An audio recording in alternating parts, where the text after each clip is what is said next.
Welcome to America, land of the free, home of the brave, and apparently the underage bride. For a country that prides itself on liberty, some of its most cherished icons were really into, let's call it, premature commitment. From founding fathers who found wives barely out of childhood to modern states that still haven't read the calendar, child marriage isn't a historical footnote, it's an open legal tab.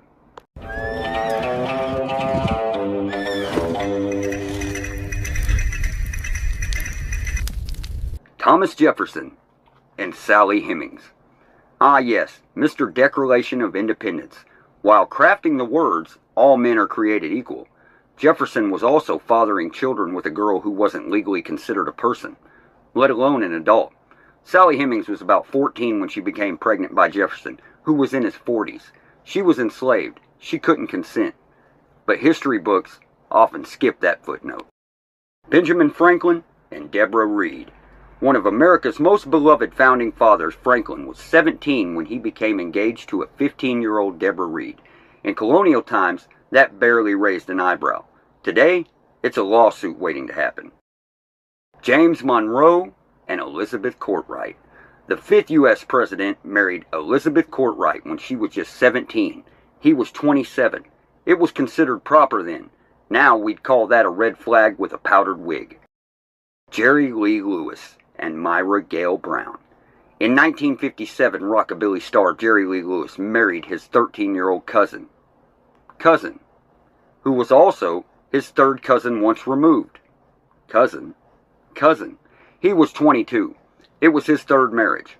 When reporters found out during his UK tour, the public backlash was so severe it tanked his career overnight. Fun fact, Myra was still playing with dolls when they wed. Elvis Presley and Priscilla Bolee. The king of rock and roll met 14-year-old Priscilla when he was 24 while stationed in Germany. She moved in with him at 17. They were married when she was 21. America swooned, but behind the glitz, Elvis managed her image, education, and even what she wore. A legal romance that walked the razor-thin line between teen fantasy and full-blown control. Dr. Dre and Michelet. In the late 1980s, hip-hop icon Dr. Dre, then in his early 20s, began dating singer Michelet, who was just 16. It wasn't illegal under California's complex consent laws at the time. It was marked by a severe imbalance in fame, power, and age. Michelet would later speak out about abuse during the relationship, including broken ribs and blackened eyes. Woody Allen and Soon Yi Previn. Woody Allen didn't marry an underage girl, technically, but he did marry his long-term partner's adopted daughter.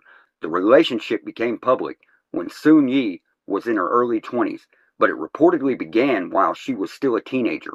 Allen was over 50, not illegal, but not something most people bring up at a dinner without killing the vibe. Aerosmith's Steven Tyler and Julia Holcomb. In 1970s, Aerosmith frontman Steven Tyler got custody of a 16-year-old Julia Holcomb so he could take her on tour as his legal ward.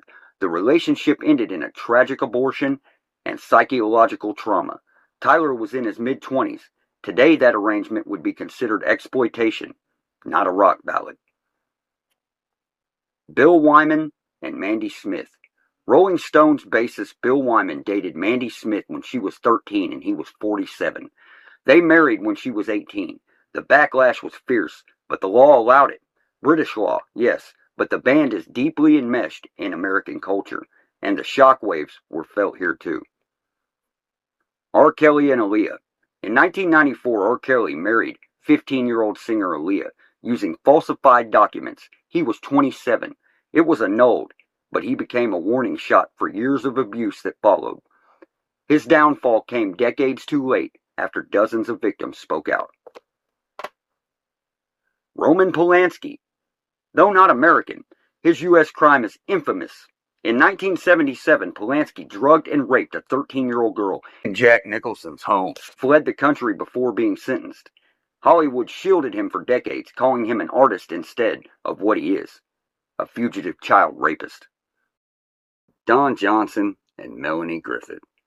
Don Johnson was 22 and rising fast. Melanie Griffith was 14 and still carrying notebooks. Together, they made headlines and eyebrows raise. They'd later marry when she turned 18, and the press called it young love. These days, we'd call it grooming with a director's credit. Wilder Valderrama wasn't just Fez from that 70s show. He was the unofficial boyfriend of every underage pop star in the 2000s. First, Mandy Moore at 15, then Lindsay Lohan at 17. There was way more. Legally, he walked the line. Morally, he danced across it with a smirk and a backstage pass. Ted Nugent and Pele Massa. Ted Nugent skipped the dating game entirely. In the 1970s, he started seeing 17-year-old Pele Massa to keep her on tour. He adopted her. That's right, he just didn't date her. He became her legal guardian. Love or legally authorized possession. Now these are the states. You'd think in 2025 we'd be past this, but child marriage is still legal in 36 U.S. states. Yes, 36. Some allow it with a judge's signature. Others, if the parents say yes. And a few, no minimum age at all. One of the worst, and it's my home state. Oklahoma has no statutory minimum. If a judge approves and there's a paternity suit or pregnancy involved, a child of any age can legally marry. That's right. You can be in elementary school and get hitched if the court decides it's in your best interest. California, the land of tech and tofu. California has no minimum age either. You can't vote, smoke, or drive a car, but you can legally marry. As long as a judge signs off on it and you have parental permission, your 14th birthday party could double as a wedding reception. Mississippi and New Mexico. Both states join this dystopian club. No minimum age. All it takes is the right paperwork. If you're pregnant, that makes it more likely a judge will approve. That's how broken this logic is. Other states, from Nevada to North Carolina, Tennessee to Texas, underage marriage remains a legal backdoor for old traditions dressed up as modern law. In total, 300,000 minors are married in the U.S. from 2000 to 2018. Some were as young as 10 years old. 10 years old. Many were married to adults decades older. Why does this matter? This isn't just a historical issue. Girls who marry underage face higher rates of domestic abuse, poverty, school dropout, and mental health crisis. And the worst part, in most states, marriage voids statutory rape charges. The ring becomes a shield. It's a legal paradox. You can't consent to sex, but you can consent to a lifelong contract as long as someone else has signed with you. So if you live in one of these states, look around. These aren't laws from 1800s. They're laws from this morning. Tag your legislator. Demand change. Ask them why children can still get married when they can't even rent a room. Because in the United States of exception, some traditions aren't sacred. They're just sick. And with all the patriotism going around here recently, wouldn't you think we'd want to fix the sick shit that we do here first? Stay outlaw, my friends.